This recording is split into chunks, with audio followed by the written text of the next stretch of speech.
pengasuh Pondok Pesantren Darussalam Wilukura Timur, Gandeng, Sumeneb, Madura. Kami persilakan untuk naik ke atas panggung, dan dia juga merupakan salah satu penerima penghargaan Sutasoma tahun 2020. Kami persilakan.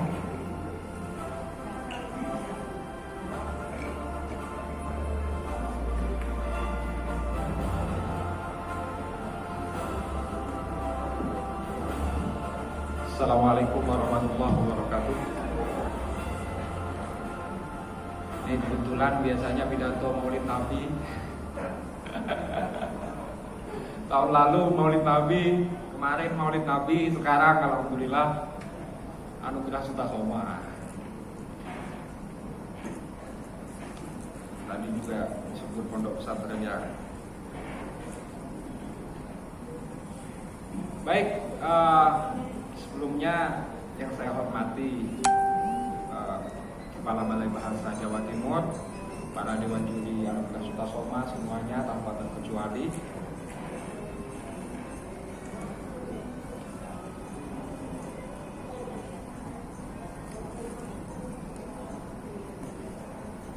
Saya di sini akan menyampaikan sebuah pidato. Bapak dan Ibu sekalian, para hadirin yang budiman, pidato kebudayaan saya ini bukan suatu resensi maupun intisar dari buku saya yang berjudul Sastrawan Santri Etnografi Sastra Pesantren yang diterbitkan atas kerjasama Nusantara Institut, Bank Sentral Asia dan Elsa Press pada bulan Maret 2020, yang hari ini diapresiasi oleh Balai Bahasa Provinsi Jawa Timur dengan Anugerah Sutasoma 2020 dalam kategori esai kritik sastra terbaik. Melainkan pidato ini adalah kelanjutan dari perjalanan pemikiran saya atas sastra pesantren dengan judul Sastra Pesantren, Semua Suara Berharga. Selamat menyimak dan menikmati. Tapi sebelumnya, karena buku ini terbit berbarengan dengan bulan di mana pandemi COVID 2020 terbit juga di negara ini, jadi belum saya luncurkan di mana-mana buku ini. Jadi saya menganggap bahwa kali ini saya meluncurkan buku Sastrawan Santri di sini di Anugerah Sutasoma. Jadi luar biasa ini. Semua suara berharga. Every voice matters. Sastra pesantren adalah suara, dan bahwa suara adalah berharga, dan bahwa setiap suara yang terdengar layak didengarkan dengan telinga terbuka, dan bahwa semua hasil belajar anak manusia adalah khazanah kebudayaan yang patut untuk disimak dan layak dipertimbangkan, bahwa sesungguhnya sastra pesantren adalah bagian dari sastra Indonesia, bahwa sesungguhnya sastra pesantren adalah bagian dari sastra daerah, dan bahwa sesungguhnya sastra pesantren adalah bagian dari sastra dunia internasional yang patut dan layak untuk diakui keberadaannya, diterima sebagai karya cipta anak-anak manusia, anak bangsa, hasil kerja budaya manusia yang hidup dan bernafas, berpikir, dan menghayati kehidupan ini. Sastra pesantren adalah terma yang telah lama diwacanakan dalam khazanah sastra Indonesia. Salah satunya Gus Dur atau Kiai Haji Abdurrahman Wahid dalam esai berjudul Pesantren dan Kesusastraan Indonesia pada tahun 1973. Kemudian Jurnal Alim Islam mencatat sastra pesantren mencuat setelah Gus Dur menjabat kepala negara sebagai seorang ulama pesantren pertama yang menjadi Presiden keempat Republik Indonesia, dan ditandai dengan kelahiran beberapa penerbit di Jogja seperti Elkis dengan mata penanya, penerbit sastra pesantren, kemudian penerbit Nabila dan Gita Nagari yang menaungi majalah sastra pesantren bernama Fadilah, sekarang sudah almarhum. Sejak awal kemunculannya, sastra pesantren seolah memburu definisi yang khas dan lebih konkret guna mengidentifikasikan diri sebagai aliran yang berbeda dengan terma-terma serumpun lainnya. Atas upaya upaya mengkayakan hazanah sastra dalam identitas santri pondok pesantren. Kendati sastra pesantren hingga hari ini masih diwarnai pengertian pro kontra dalam banyak kesempatan, menilai sebagai ginju merah belaka kesusastraan maupun propaganda sastra pesantren dan sebagainya. Dan beberapa turunan lainnya yang menilai tidak jauh-jauh relasinya dengan beberapa terma sastra serumpunnya yang mengarah kepada nilai-nilai religiusitas, keislaman dan keumatan. Saya melihat keserampangan makna terjadi dalam perdebatan demi perdebatan hanya karena ingin mencapai makna yang muluk-muluk dan menjadikan sastra pesantren sebagai bentuk yang eksklusif, dan ujung-ujungnya menganggap sastra yang ini adalah karya sastra yang adiluhung dan sastra yang itu adalah sastra yang receh-recehan. Tolong singkirkan semua berhala-berhala eksklusivitas semacam itu, karena tidak ada yang wajib disembah dan diagungkan selain Tuhan belaka. Pada sebuah zaman yang menuntut kita berjiwa luas dan berpikir inklusif ini, tidak ada waktu untuk mengamini petuah Plato dengan membuat simpul dan irisan pembeda antara high culture dan low culture, kecuali untuk menciptakan mitos-mitos baru yang kadangkala membutakan akal budi dan menggelapkan pandangan manusia. Sungguh tidak ada guna menyifatkan keadiluhungan pada satu pihak dan mengerdilkan pihak yang lain, seperti memandang sebuah mutu tinggi dan rendah atas karya sastra yang diproduksi dari penghayatan makhluk bernama manusia dalam meniti kehidupan, kecuali hanya akan melahirkan sebuah kesombongan yang nyata dan mengalihkan peran Tuhan yang berhak menentukan surga dan neraka dalam kuasa birahi manusia yang semenjana. Semua suara yang dihasilkan sastra adalah layak didengarkan. Semua suara yang dihasilkan, yang disampaikan sastra adalah layak dipertimbangkan, memiliki harga dan daya masing-masing untuk dapat dicerna dan direnungkan. Tidak peduli seberapa kecil fisik karya itu lahir dan karya besar, dan seberapa wujud ciptaan manusia hadir di tengahnya, sebab karya besar dan karya kecil adalah sebuah jasad belaka. Kita tidak tahu yang mana yang akan membawa cahaya nubuat, bahkan mukjizat yang dititipkan Tuhan melalui tangan hamba-hambanya. Sebuah esensi membawa semangat zaman dengan adil, mempertahankan kebudayaan yang bestari dan memperjuangkan pembaruan untuk kemaslahatan, sehingga membuat orang lain tetap hidup, tetap bertahan untuk senantiasa hidup sampai akhir hayatnya, mensyukuri nafas dan jantungnya untuk berperan nyata, mengubah para pemalas dan pengecut, mempunyai spirit belajar untuk berbuat manfaat. Inilah jalan melakukan gerakan dengan tulus, sastra pesantren. Bukankah sastra adalah upaya ketulusan pengabdian manusia sebagai manusia, dari upaya dari manusia untuk manusia, memanusiakan sesama hamba Tuhan. Sastra terus bernyawa sebab ia memiliki pesona.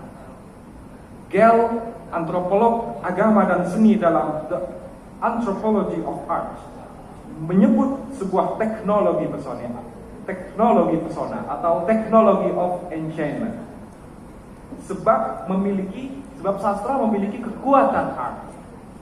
Sebut saja salah seorang ulama yang sastrawan bernama Syekh Hamzah Fansuri, yang mungkin tidak pernah mengira bahwa syair-syair yang telah ia gubah akan mengubah posisi bahasa Melayu menjelma bahasa yang meluas dan terangkat derajatnya di kemudian hari, menjadi embrio bahasa persatuan dan kesatuan suatu negara bernama Indonesia. Dan karenanya Fansuri juga tidak akan menduga bahwa di kemudian hari sejarah sastra akan mencatatnya sebagai pujangga yang akan dikenang sepanjang masa. Jasad Pansuri telah terkubur berabad lama di ujung Panco. Tak ada foto atau lukisan mengabadikan air mukanya, tetapi syair-syairnya tetap dieja hingga kini oleh pembacanya. Paling tidak oleh seseorang yang menyendiri di sudut ruang yang sunyi berkontemplasi. Maka biarkan saja perdebatan terus bergulir untuk menjawab kegelisahan-kegelisahan pemikir sastra memandang sastra pesantren. Ketika mereka berupaya menghadapkannya dengan terma-terma yang dianggap sepadan. Sebagaimana perdebatan selama ini, apa pembeda antara sastra pesantren dengan sastra berlabel keislaman lainnya? Apa beda sastra Islami yang digembar-gemborkan FLP dengan sastra pesantren? Apa beda sastra kitab yang pernah diwacanakan Abdul Hadi WM dengan sastra pesantren? Apa beda sastra Qur'ani yang pernah digelontorkan Ahmadun Yosi Herfana dengan sastra pesantren? Apa bedanya sastra profetik yang diusung Kunto Wijoyo dengan sastra pesantren? Lalu bagaimana suatu hidangan sastra dapat dipandang sebagai sastra pesantren? Apakah karena pengarangnya harus seorang santri pondok pesantren? Atau tidak karena keduanya, melainkan urgensitas atas visi pesantren, atau tanpa visi melainkan ornamen? Biarkan perdebatan terus bergulir, sebab semua suara layak didengarkan, sebab semua suara layak dipertimbangkan, sebab semua usulan adalah sumbangan ide untuk terus berikhtiar, menanamkan kekayaan batin, keluasan berpikir, kedalaman menghayati, sebab karya sastra adalah sebagai lentera yang menyinari gelapnya jiwa manusia, memusnahkan perilaku bodoh dalam diri manusia, mengenalkan kebajikan sehingga kanak-kanak menjadi dewasa. Biarkan sastra Islami bersemi, biarkan sastra kitab bergema, sastra Qur'ani menyampaikan nafas-nafas ayat suci mengetuk nurani, sastra profetik menerjemahkan pesan sufi sesahdu musik, dan bermacam-macam terma sastra lainnya berjumpa dengan suara-suara mereka yang berbeda-beda, tetap sama dan serupa dalam menanamkan kebaikan akal budi manusia, sehingga seluruh asal muasal perjalanan semua terma sastra yang disebutkan maupun yang tidak disebutkan di atas tadi, tak terkecuali sastra pesantren, mencapai perjumpaannya di muara makna dan memberi daya terhadap akal budi setiap makhluk bernama manusia di muka bumi sebagai hamba Tuhan semata.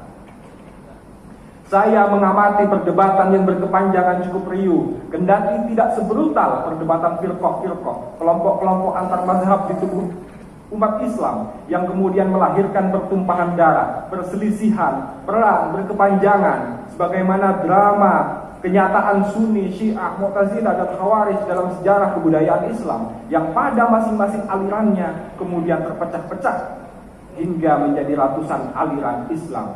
Sunni misalnya masih terpecah-pecah menjadi berbagai golongan mazhab, sehingga menyebut aliran Ahlus Sunnah wal Jamaah pun membutuhkan kejelian. Ahlus Sunnah wal Jamaah yang mana?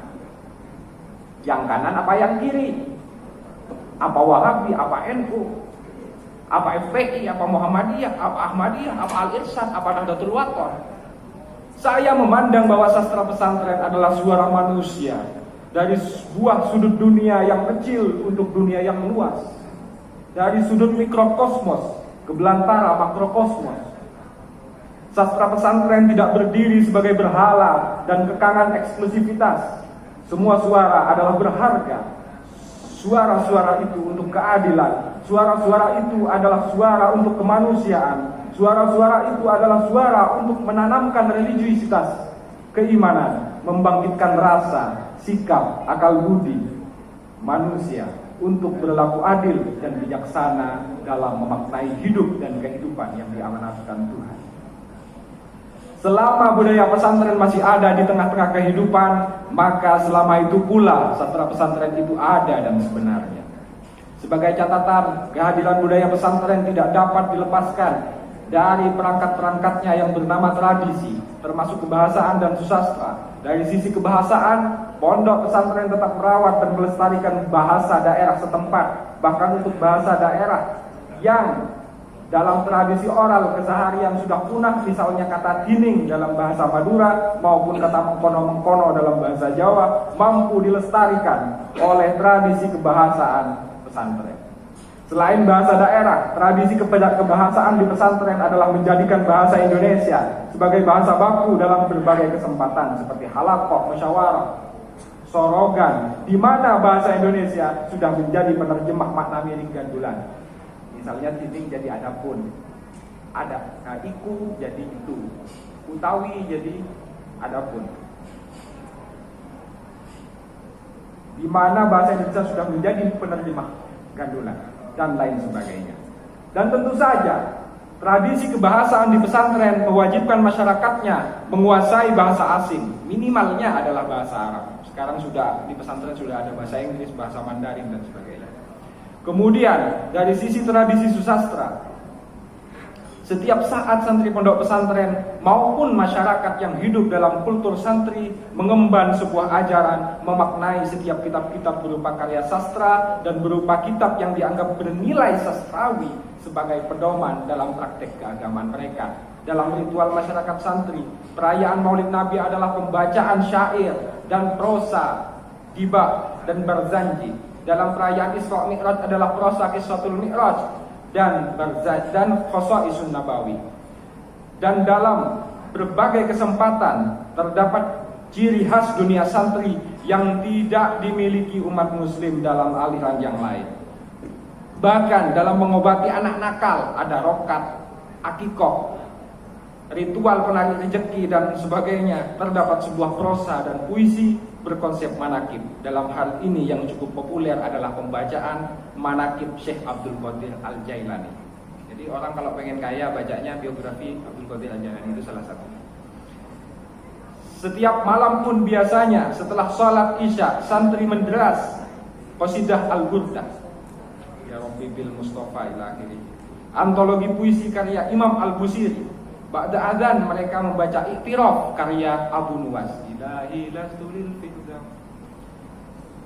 Lain lagi dengan tradisi Nabaman, ada Alfiyah, ada Zubat, Imrete, Maksud, Aqidatul Awam dan kitab-kitab saja keilmuan lainnya disebut Nabam. Artinya, kehidupan masyarakat santri adalah kehidupan cinta akan bahasa dan sastra, baik kepada bahasa dan sastra daerah, bahasa dan sastra Arab, dan kemudian bahasa dan sastra Indonesia. Kiranya itulah selayang pandang sebagai catatan tentang kebudayaan, tentang budaya pesantren. Di pesantren terdapat santri mukim, ada pula yang disebut santri kalong. Oleh sebab inti dari pesantren adalah ruang perjumpaan seorang pelajar, kemudian disebut dengan santri, dengan seorang guru yang kemudian disebut dengan kiai atau nyai, yang menjadi penuntun jalan kebaikan dengan pelajaran menjadi makhluk yang dapat beramal baik dan benar, sekaligus dapat menjadi hamba yang saleh, sehingga di masa depan menjadi manusia yang berguna bagi manusia yang lainnya. Khairun nasi anfa'uhum linnas. Sebaik-baik manusia adalah yang bermanfaat bagi yang lain. Di sastra pesantren ada karya sastra pesantren yang dibuat oleh santri pondok pesantren. Di sastra pesantren ada karya sastra pesantren yang tidak dilahirkan dari tangan santri pondok pesantren. Di sastra pesantren terkadang santri menjadi subjek, terkadang sebagai objek, kadangkala dunia santri tampak sebagai dunia yang sama, terkadang tampak sebagai dunia yang berbeda. Kadangkala pondok pesantren terlihat asing, kadangkala terlihat akrab. Karya sastra pesantren terkadang menghidangkan kisah-kisah pesantren secara eksplisit, kadang pula pesantren dihidangkan secara implisit. Kesemua itu berlaku sama sebagai suara-suara yang perlu didengarkan dan berharga untuk kebaikan manusia, supaya berguna bagi manusia yang lain.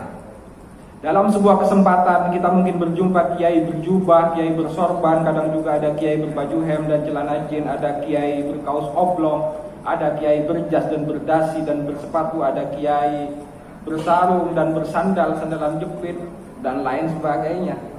Itu adalah suatu sudut pandang warna-warni tradisi pesantren. Kiai-kiai dengan tampilan fisik berbeda-beda hanya tampilan fisik semata. Karena inti daripada keberadaan kiai adalah suara-suaranya, sikapnya, perilakunya. Demikian pula sastra pesantren dimaknai sebagai suara.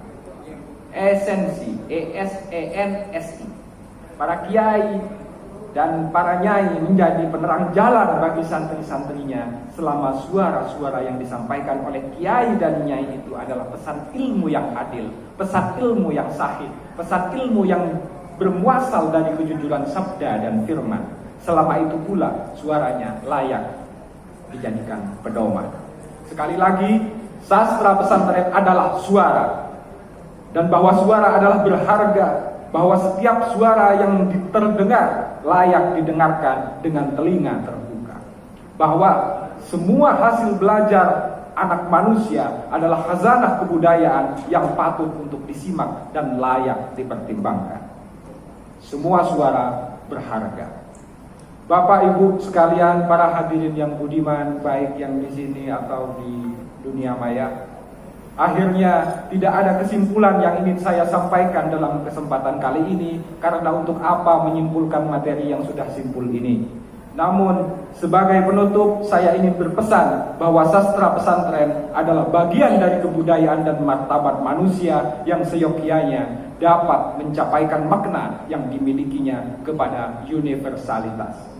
Sebagai lidah dari pesan risalah kenabian untuk menyebarkan kedamaian dan kasih sayang bagi semesta alam raya, rahmatan lil alamin. Dalam suasana pandemi 15 Oktober 2020, saya Badrul Soleh Rayu Basar. Terima kasih. Sudah lama nggak baca kayak gini. Ini latihan nih. Hari ini latihan di depan profesor. Siapa tahu jadi profesor juga. Amin. Assalamualaikum warahmatullahi wabarakatuh. Ya, dengan selesainya pembacaan orasi budaya, maka tuntaslah sudah rangkaian acara Anugerah Sutasoma